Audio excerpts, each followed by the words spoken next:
Abandoned from their babies, that revelation from Director of the Regional Western Health Authority this evening about some social cases affecting bed spaces at hospitals across the island. St. Andrade Sinclair was speaking to TVJ News about the struggles to address the issue at the Cornwall Regional Hospital in St. James. Krista Campbell has that story. Social cases are patients discharged from hospitals but abandoned by relatives and end up essentially living at the health facility. But as hospital admissions rise, social cases make already limited bed spaces that much harder to come by.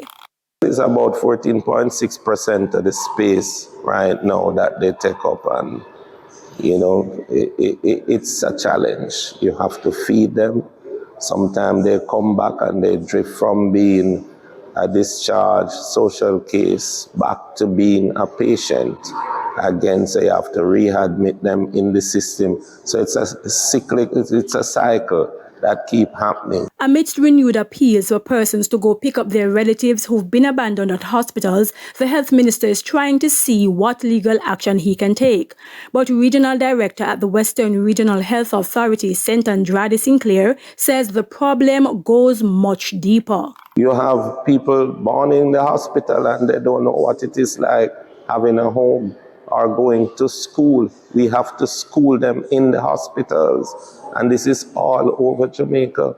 He says when he was working in Clarendon, he would partner with the state agency to get some of the children abandoned at hospitals adopted.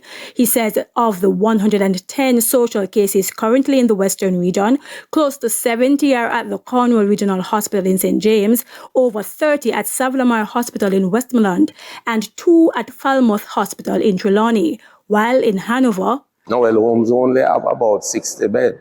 So just imagine if you have 10 to 12 social cases, what that will impact on them.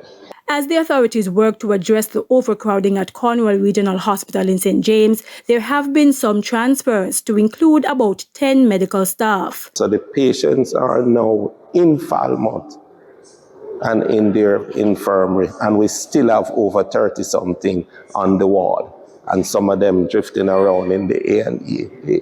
It is hard. Krista Campbell, TVJ News.